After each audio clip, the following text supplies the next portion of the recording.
Hello everyone. भारतीय संविधान का ये पार्ट नंबर 5 है और इसके पहले हम लोग 4 वीडियो देख चुके हैं इसके, और इसमें लगभग 160 क्वेश्चन हम लोग कंप्लीट कर चुके हैं और उन क्वेश्चंस को बिल्कुल डिटेल में हमने सॉल्व किया है। इसके पहले हमने एक आर्टिकल का वीडियो भी देखा था जिसको आपने देख लिया होगा, और उम्मीद करते हैं कि उन वीडियोस को देखने के बाद ये वीडियो आपको बहुत पसंद आएगा। ठीक है, और जितने भी क्वेश्चन इसमें दिए गए हैं ये सभी क्वेश्चन कहीं ना कहीं किसी ना किसी एग्जाम में आए हुए हैं और इनको हमने बहुत अच्छी तरह से डिटेल में समझाया हुआ है। अगर ये वीडियो आप लोग पूरे देख लेते हैं तो आपको पॉलिटी, जिसको भारतीय राज्य व्यवस्था बोलते हैं, इसमें कहीं भी कोई समस्या नहीं आएगी। ठीक है, और इन क्वेश्चंस को मैंने बहुत अच्छी तरह से रखा है, आप बिल्कुल डिटेल में इनको समझ सकते हैं और इनको समझने में आपको कोई प्रॉब्लम नहीं होगी। आप वीडियो पूरा देखेंगे तो आपको निश्चित रूप से बेनिफिट मिलेगा। ठीक है, स्टार्ट करते हैं वीडियो हम लोग। देखिए, पहला क्वेश्चन है, भारतीय संविधान के किस अनुच्छेद में मौलिक कर्तव्यों की चर्चा की गई है?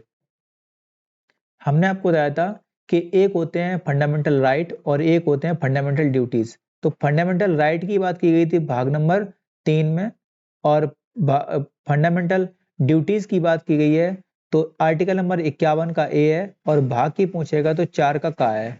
ठीक है, ध्यान रखेंगे। और मौलिक कर्तव्यों की बात करेंगे तो इनको हमने रसिया से अडॉप्ट किया है। दूसरा इसमें ध्यान रखेंगे कि मौलिक कर्तव्यों को सरदार स्वर्ण सिंह समिति की सिफारिश पे हमने इसको स्वीकार किया था। ठीक है, शुरुआत में इनको हमने 42वें अमेंडमेंट से इसको 1976 में हमने इसको ऐड किया था। ध्यान रखेंगे शुरुआत में इसमें 10 थे, बाद में हमने 86वां अमेंडमेंट किया 2002 में, ध्यान रखोगे, और इसके तहत एक जोड़ लिया जिसमें हमने कहा शिक्षा का अधिकार, आप जानते हैं 21 के ए में। ठीक है, अब बात करते हैं क्वेश्चन नंबर 162। लोकसभा के सदस्यों को शपथ कौन दिलाता है? देखिए, लोकसभा के सदस्यों को शपथ दिलाता है प्रोटेम स्पीकर। ये प्रोटेम स्पीकर कौन होता है? जब नवनिर्वाचित लोकसभा होती है तो उसी में से एक जो वरिष्ठतम व्यक्ति होता है उसको प्रोटेम स्पीकर का पद दिया जाता है। ध्यान रखना, एक अस्थाई पद है, जो स्पीकर होता है वो एक स्थायी पद होता है। ठीक है, क्वेश्चन नंबर 163 की बात करेंगे। राष्ट्रपति संविधान के किस अनुच्छेद के अंतर्गत लोकसभा को भंग कर सकता है? लोकसभा को भंग करना या फिर विघटित करना, इसी वर्ड को यूज किया जाता है। लोकसभा का गठन हो, विघटन हो, इन तीनों को दिया गया है किसको? तो आर्टिकल नंबर 85 में। इसको बोलते हैं सत्र, सत्रावसान और विघटन। ये तीनों पावर किसके पास हैं? ध्यान रखेंगे तो राष्ट्रपति के पास हैं। सत्र को आहूत करना, सत्र को खत्म करना और सत्र का विघटन करना, तीनों ही राष्ट्रपति के पास अधिकार होते हैं। ध्यान रखना इस चीज को। अगर कोई थोड़े समय के लिए सस्पेंड की जाती है लोकसभा को, तो आप ध्यान रखना इस चीज को कि वो करता है लोकसभा में अध्यक्ष, और राज्यसभा में होगा तो उसका स्पीकर यानी कि सभापति। ठीक है, राज्यसभा के द्विवार्षिक चुनावों की घोषणा कौन करता है? देखिए, राज्यसभा में प्रत्येक 2 वर्ष में चुनाव होता है। आपको पता है कि राज्यसभा का जो कार्यकाल होता है वो होता है अनंत। आपको पता है कि जो मेंबर्स होते हैं उनका कार्यकाल होता है 6 वर्ष एक टेन्योर का, तो 2-2 वर्ष में उनको बांट दिया गया है। इसीलिए प्रत्येक 2 वर्ष में 1/3 हिस्सा उसका रिटायरमेंट होता है, तो इनके लिए चुनाव की आवश्यकता होती है, और इसका निर्वाचन का कौन करता है? तो निर्वाचन आयोग करता है। चाहे वो लोकसभा का चुनाव हो या फिर राज्यसभा का चुनाव हो, एमएलए का हो, एमपी का हो, किसी का चुनाव होता है तो हमेशा कौन करवाता है? निर्वाचन आयोग। आर्टिकल नंबर 324 में इसका जिक्र किया गया है निर्वाचन आयोग का। ठीक है, अगर बात की जाएगी कि जो राज्य का चुनाव आयोग होता है, ठीक है, स्टेट इलेक्शन कमीशन जो होता है, तो वो किसका चुनाव कराता है? तो ध्यान रखना, मुखिया को चुनाव होता है। ब्लॉक लेवल के जितने चुनाव होते हैं उन सभी का, जिला पंचायत चुनाव होता है, सब कौन कराता है? तो हमेशा कराता है स्टेट इलेक्शन कमीशन। ठीक है, 165 नंबर, किसी मंत्री के विरुद्ध अविश्वास प्रस्ताव पास होने की स्थिति में क्या होगा? देखिए, अगर कोई एक मंत्री है तो मंत्री किसका होता है? सरकार का मंत्री होता है। तो अगर कोई एक सरकार का मंत्री होता है, उसके खिलाफ अगर 50% से अधिक से कोई बिल पास हो जाता है, अगर कोई मतलब विपक्ष वाला कोई बिल पास हो जाता है, तो सिंपल सी बात है कि जो सरकार है वो अल्पमत में है, तभी तो 50% वोट नहीं पा पाई। तो इसीलिए क्या होता है, जब कोई मंत्री के विरुद्ध अविश्वास प्रस्ताव पास होता है तो इस कंडीशन में ध्यान रखना चाहिए को कि पूरे मंत्रालय को या मंत्रिपरिषद को क्या करना पड़ता है? त्याग पत्र देना पड़ता है। ठीक है, मेरी बातों को ध्यान से समझना। क्वेश्चन नंबर 166 है, किसी विधेयक को धन विधेयक होने की अंतिम निर्णय कौन करता है? तो ये बहुत फेमस क्वेश्चन है। लोकसभा का अध्यक्ष करता है इस चीज को, ठीक है।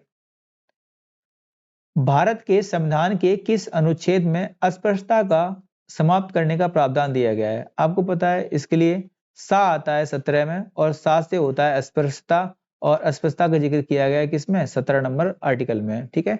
अनटचेबिलिटी, ठीक है, ध्यान रखोगे।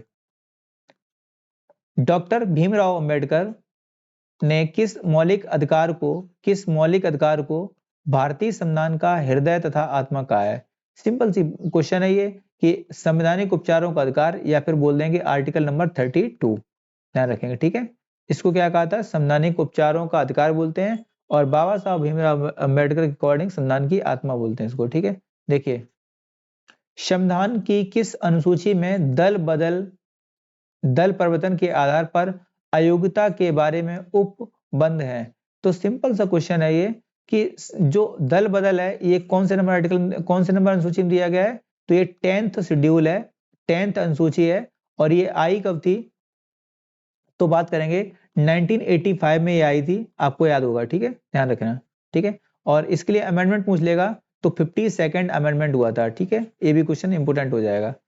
अब बात करते हैं आर्टिकल क्वेश्चन नंबर 170 की। भारत का राष्ट्रपति अपना त्याग पत्र किसे सौंपते हैं? तो राष्ट्रपति हमेशा त्याग पत्र सौंपता है उपराष्ट्रपति को, लेकिन राष्ट्रपति को शपथ अगर बात करेगा, शपथ कौन दिलाता है? तो शपथ के लिए ध्यान रखना CJI, chief justice of India दिलाता है, ठीक है। CJI शपथ दिलाते हैं, और त्याग पत्र हमेशा देगा तो किसको देगा? उपराष्ट्रपति को, और उपराष्ट्रपति किसको देगा? राष्ट्रपति को। सिंपल सा क्वेश्चन है ये। आइए 170 नंबर क्वेश्चन की बात करेंगे। मूल संविधान में कितनी अनुसूचियां थी? मूल संविधान में अनुसूचियां थी 8, और वर्तमान की बात करेगा तो कितनी है? 12 है। देखिए 8 से 12 हुई तो कितनी ऐड की गई है? 4 अनुसूचियों को ऐड किया गया है। देखिए 9th अनुसूची ऐड की गई थी 1951 में, और 1951 में पहला अमेंडमेंट हुआ था। कौन सा हुआ था? फर्स्ट अमेंडमेंट हुआ था। अगर बात करेंगे 10th की, तो हमने बताया था दल बदल था इसमें, और 1900 कौन सा था? 1985 में, ठीक है। और इसके लिए कौन सा हुआ था? 52nd अमेंडमेंट हुआ था, ठीक है। अगर बात करेंगे 11th की, तो ये 1992 में आया था, ध्यान रखना 1993 में इसको ऐड किया गया था, ठीक है। और इसके लिए 73rd अमेंडमेंट हुआ था। और 12th की बात करेंगे तो ये भी 1992 में आई थी, और इसको भी 74th अमेंडमेंट से इसको ऐड किया गया था। तो कुल मिला के टोटल अनुसूचियां कितनी है? 12 है प्रेजेंट टाइम में, ठीक है।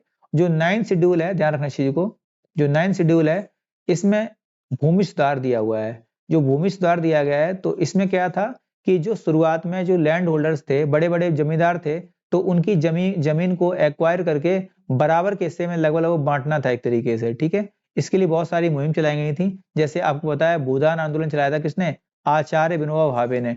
तो इसी तरीके से क्या हुआ था, जमीन सरकार एक्वायर कर रही थी, और उसके लिए अगर फंडामेंटल राइट के तहत जो आर्टिकल नंबर 31 था उसके तहत सब लोग कोर्ट चले जाते, तो शुरुआत में तो ये लागू था, 1978 में हटाया गया। तो इसीलिए कहा गया था कि 9th शेड्यूल में कोई अगर विषय पड़ गया है 9th शेड्यूल में, तो उस पे जो सुप्रीम कोर्ट या फिर जो अदालतें हैं उसकी सुनवाई नहीं कर सकती थी, इसीलिए। लेकिन बाद में एक केस हुआ था, आपको याद होगा उसका नाम, एक केस हुआ था बामन राव केस, एक्चुअली एक मिनट रुकना, बामन राव केस, ठीक है। बामन राव केस हुआ था, पर ये 1981 में हुआ था। एक क्वेश्चन ध्यान रखना, ये इंपोर्टेंट क्वेश्चन है, ये जो बड़े लेवल के एग्जाम दे रहे हैं उनका ध्यान रखना। बामन राव केस में 1981 में कहा गया था कि जो 1973 में एक आया था, आपको पता है उस चीज के बारे में, कि केशवानंद भारती केस, ठीक है। केशवानंद भारती केस के बाद ध्यान रखना इस चीज को, मतलब कि इसमें कह दिया था कि 4 अप्रैल, आप याद कर लीजिए, 4 अप्रैल 1973 के बाद अगर कोई चेंजमेंट अमेंडमेंट आया हुआ है या फिर कोई नियम बनाया हुआ है, तो उसके बाद कोई 9th शेड्यूल में, ध्यान समझिए, एक मिनट समझिए, बामन राव केस में कहा गया, ये बामन राव केस कब आया? 1981 में। इसी बामन राव केस में कहा गया कि जो तुम्हारा केशवानंद भारती केस आया था, ये कब आया था? 1973 में, ठीक है, 4 अप्रैल 1973 में आया था। तो इसमें कहा गया कि केशवानंद भारती के बाद 9th शेड्यूल में जितने विषय ऐड किए जाएंगे, तो उन विषयों में सुप्रीम कोर्ट हो या फिर जो अदालतें हैं उसकी अब जो समीक्षा है वो कर सकती है, ठीक है, साफ साफ बोल दिया था, ठीक है। अब देखिए 173 में, भारत के संविधान की प्रस्तावना में समाजवादी ये धर्मनिरपेक्ष वर्ड ही नहीं ऐड किया गया है। समाजवादी, पंथ निरपेक्ष और अखंडता, ध्यान रखना, समाजवादी, पंथ निरपेक्ष और अखंडता, ये तीनों वर्डों को कब ऐड किया गया था? तो ध्यान रखना इस चीज को, इसके लिए 42वां अमेंडमेंट था, ठीक है, 1976 में हुआ था। ध्यान रखना इंदिरा गांधी की सरकार थी और इसे ही मिनी कॉन्स्टिट्यूशन ऑफ इंडिया कहते हैं, ठीक है। भारतीय संविधान सभा की प्रारूप समिति के अध्यक्ष कौन थे? इसे ड्राफ्टिंग कमेटी बोलते हैं, इसे प्रारूप समिति को, ध्यान रखना इस चीज को, इसे क्या बोलते हैं? ड्राफ्टिंग कमेटी बोलते हैं। और इसी को बोलते हैं पांडु लेखन समिति। क्या बोलते हैं? पांडु लेखन समिति। कई बार एग्जाम में आया है कि पांडु लेखन समिति के अध्यक्ष कौन थे और लड़के गलत कराते हैं, इसके लिए कौन थे? डॉक्टर साहब भीमराव अंबेडकर जी थे, ध्यान रखना इस चीज को, ठीक है। और एक क्वेश्चन पूछ लेता है, फिर प्रारूप समिति में मेंबर कितने थे? 7 थे। इसकी स्थापना कब हुई थी? तो 29 अगस्त 1947 को इसकी स्थापना हुई थी, ठीक है, 29 अगस्त 1947 को इसकी स्थापना हुई थी। पांडु लेखन समिति इसको बोलते हैं, प्रारूप समिति बोलते हैं, इसी को ड्राफ्टिंग कमेटी बोलते हैं। इसके अध्यक्ष कौन थे? तो ध्यान रखना इस चीज को, इसके अध्यक्ष थे डॉक्टर साहब भीमराव अंबेडकर थे। आपको ध्यान रखना पड़ेगा, इसमें 7 मेंबर थे, आप सुन लीजिए इनको। 7 मेंबर के नाम, पहले हो जाएंगे अंबेडकर जी, दूसरे हो जाएंगे एन गोपाल स्वामी अयंगर, तीसरे हो जाएंगे के एम मुंशी, और चौथे हो जाएंगे अल्लादी कृष्णा स्वामी अय्यर, पांचवें हो जाएंगे सैयद मोहम्मद सादुल्ला, और छठवें हो जाएंगे बी एल मित्र, और ये हट गए थे बाद में, इन्हीं की जगह आए थे एन माधव राव।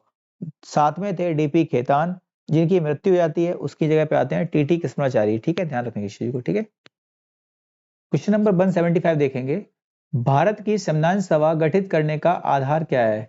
भारत की संविधान सभा गठित करने का आधार है कैबिनेट मिशन प्लान 1946। देखिए इसमें 3 मेंबर थे और तीनों मेंबर जो थे वो कैबिनेट से आए हुए थे, ये कैबिनेट लेवल का दर्जा प्राप्त थे, इसीलिए इसे कहा गया कैबिनेट मिशन, ठीक है। इसके पहले 1940 में एक आया था जिसे कहा गया अगस्त प्रस्ताव, 1942 में आया जिसे कहा गया क्रिप्स मिशन, ठीक है, स्टेफर्ड क्रिप्स में आए थे, और लास्ट आया था 1946 में जिसे कहा गया कैबिनेट मिशन कहा गया इसे, ठीक है।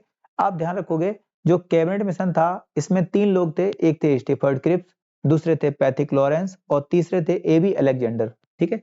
चाहो तो हम नाम लिख देते हैं, ठीक है। स्टेफर्ड क्रिप्स थे, स्टेफर्ड क्रिप्स थे, और एबी अलेक्जेंडर, एबी अलेक्जेंडर, और एक थे हमारे पैथिक लॉरेंस, ठीक है, पैथिक लॉरेंस। ये 3 व्यक्ति थे जो कि संविधान सभा को गठित करने का जो प्लान लेके आए थे कैबिनेट मिशन, उसके मेंबर थे। देखिए भारतीय संविधान के अंतर्गत मूल अधिकारों का संरक्षक कौन होता है? ध्यान रखना न्यायपालिका। इसी के लिए सुप्रीम कोर्ट जो है आप ध्यान रखोगे, चाहे वो संविधान का पालक हो या फिर मूल अधिकारों का पालक हो, दोनों के लिए कौन है? सुप्रीम कोर्ट है। मौलिक अधिकारों का निलंबन कौन कर सकता है? मौलिक अधिकारों का निलंबन कौन कर सकता है? तो राष्ट्रपति कर सकता है। अगर पूर्ण रूप से निलंबन हो, ध्यान रखना पूर्ण रूप से खत्म करने हो, तो उसके लिए ध्यान रखोगे संसद कर सकती है, ठीक है। ये दोनों क्वेश्चन ध्यान रखना, ठीक है। भारत के संविधान में मौलिक अधिकार जो लिए गए हैं, ये मौलिक अधिकार जो है मूल संविधान का हिस्सा था क्या? तो बिल्कुल था, ठीक है, ध्यान रखना। प्रथम भाषाई राज्य किसे बनाया गया था? आपको याद है आंध्र प्रदेश को। आंध्र प्रदेश जो था इसने, आंध्र प्रदेश का एक व्यक्ति था जिसे नाम था, आपको ध्यान रखना पड़ेगा, पोट्टी श्रीरामल्लू या फिर पोट्टू श्रीरामल्लू। इसने क्या किया था?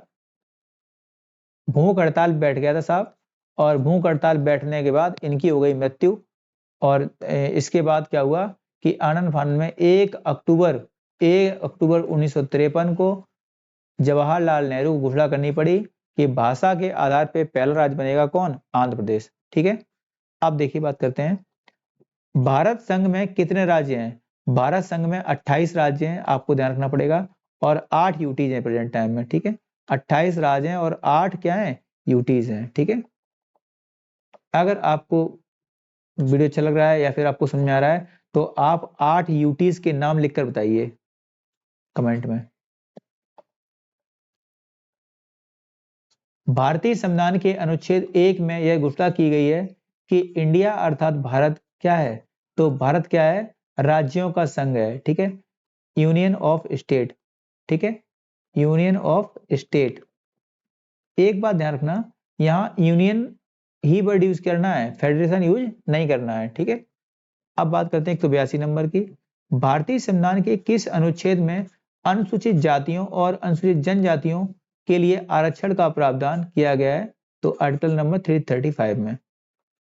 संविधान सभा के स्थायी अध्यक्ष थे कौन थे? तो डॉक्टर राजेंद्र प्रसाद इसके स्थायी अध्यक्ष थे। लोकसभा की सदस्यता हेतु न्यूनतम आयु क्या है? तो आपको पता है कि इसके लिए 25 ईयर्स। अगर राज्यसभा पूछ ले यहाँ पे तो 30 ईयर्स।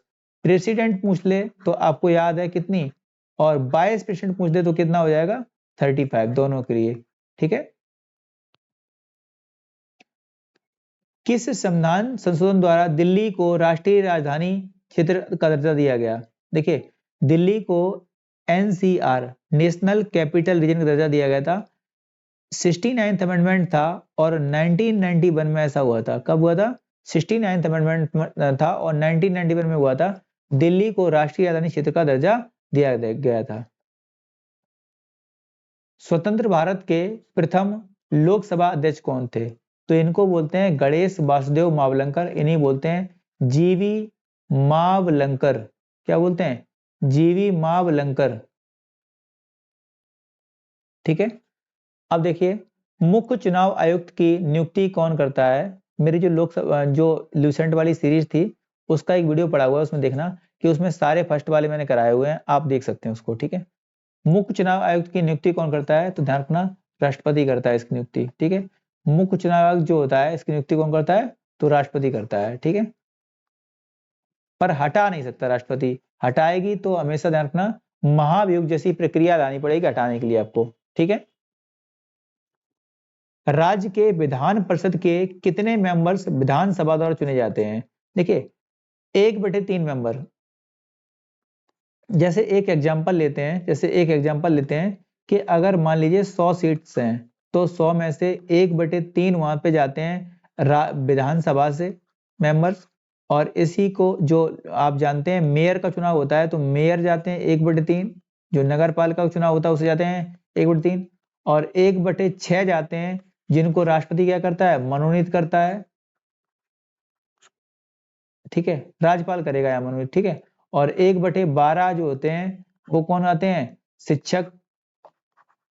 शिक्षक एमएलसी। और 1/12 आते हैं जो ग्रेजुएशन होते हैं व्यक्ति और जिनकी 2 साल पूरी हो चुकी होती है, जिनका वोट होता है, तो उनके लिए क्या होता है? 1/12 ग्रेजुएशन एमएलसी, ठीक है। शिक्षक एमएलसी और एक होते हैं ग्रेजुएशन एमएलसी।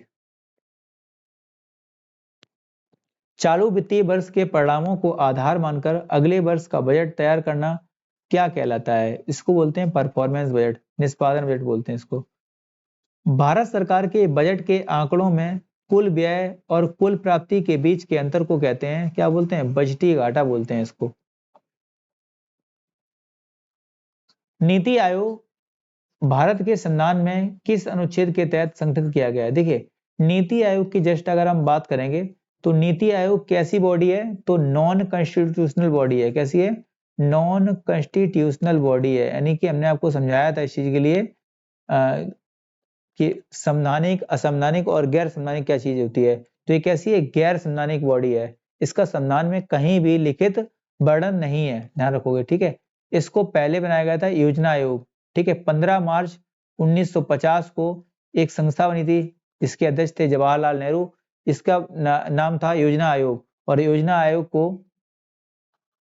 1 जनवरी 2015 को क्या कर दिया? 15 को क्या कर दिया? नीति आयोग कर दिया गया, ठीक है। ध्यान रखेंगे इस चीज को, ठीक है। भारतीय संविधान सभा के प्रथम दिन के अधिवेशन की अध्यक्षता इन्होंने की थी, तो वो कौन थे? तो थे डॉक्टर सच्चिदानंद सिन्हा। ध्यान रखोगे इस चीज को कि 9 दिसंबर 1946 को पहली बैठक होती है और इसके अध्यक्ष कौन थे? डॉक्टर सच्चिदानंद सिन्हा। दूसरी होती है 11 को, जिसके स्थायी अध्यक्ष थे डॉक्टर राजेंद्र प्रसाद। सच्चिदानंद सिन्हा थे अस्थाई, राजेंद्र प्रसाद थे स्थायी। और 13 को बैठक होती है, उसमें उद्देश्य प्रस्ताव पास होता है, जिसको पास करवाते हैं कौन कराते हैं? तो JL नेहरू। भारत के संविधान का निम्नलिखित में से कौन सा अनुच्छेद अस्पृश्यता के उन्मूलन से संबंधित है? ठीक है, तो 17 एक कर चुके हैं क्वेश्चन। भारतीय संविधान में समानता का अधिकार कहां दिया गया है? तो 14 से लेकर 18 तक दिया गया, आपको पता है, ठीक है। 14 से 18 हो जाएगा समानता का अधिकार, 19 से 22 हो जाएगा स्वतंत्रता का अधिकार, 23-24 हो जाएगा शोषण के विरुद्ध अधिकार, 25 से 28 धार्मिक स्वतंत्रता का अधिकार, 29-30 हो जाएगा अल्पसंख्यकों के लिए, और 31 था संपत्ति का खत्म कर दिया, 32 हो जाएगा संवैधानिक उपचारों का अधिकार। ठीक है, फंडामेंटल राइट हमने लिया कहां से है, तो हमने लिया है यूएसए से, ध्यान रखना इस चीज को। लोकसभा या विधानसभा के निर्वाचन में एक उम्मीदवार अपनी जमानत राशि को खो देगा अगर उसे कुल वैध मतों का 1/6 मत से कम प्राप्त होते हैं। ठीक है, देखिए नीति आयोग के बारे में अगर देखेंगे हम लोग यहाँ पे,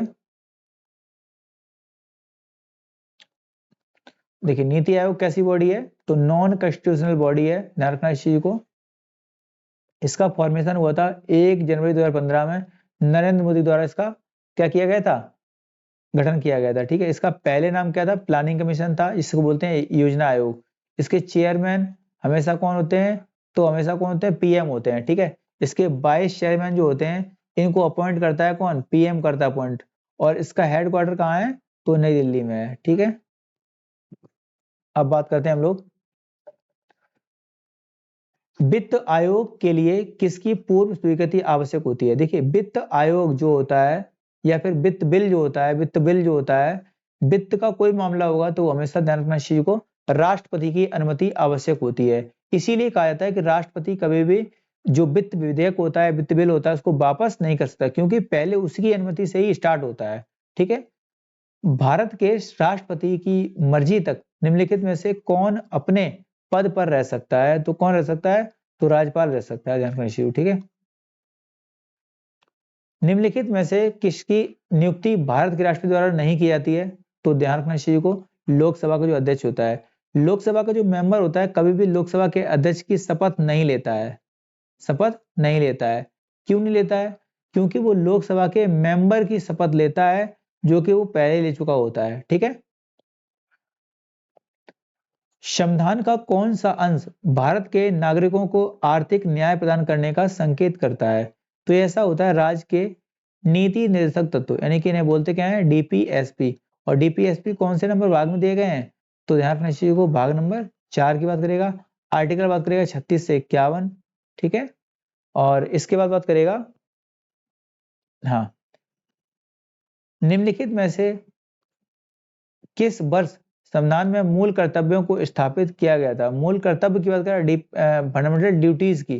ठीक है, तो बात बोलेगा फंडामेंटल ड्यूटीज में मतलब 1976 में। ठीक है, और इसके लिए अमेंडमेंट हुआ था कौन सा, 42वां अमेंडमेंट। ठीक है, ठीक है, थैंक यू दोस्तों। वीडियो कैसा लगा आप लोग कमेंट में बताना। इसके अलावा जो भी हम सीरीज चला रहे हैं, इसमें इस सीरीज में आप ध्यान रखना चीज को, अगर इसने किसी व्यक्ति ने इस सीरीज को कंप्लीट कर लिया तो आपको कहीं भी पॉलिटी के लिए नहीं भटकना पड़ेगा। मैं पॉलिटी सिर्फ क्वेश्चन नहीं करा रहा हूँ, इसके बीच की जितनी थ्योरी है उसको पूरा समझा रहा हूँ, और आपको कुछ समझ में नहीं आता है तो आप कमेंट कर सकते हो। ठीक है, अभी मेरे पे कोई कमेंट नहीं किया है, अगर कोई कमेंट करेगा तो मैं उसका आंसर जरूर दूंगा।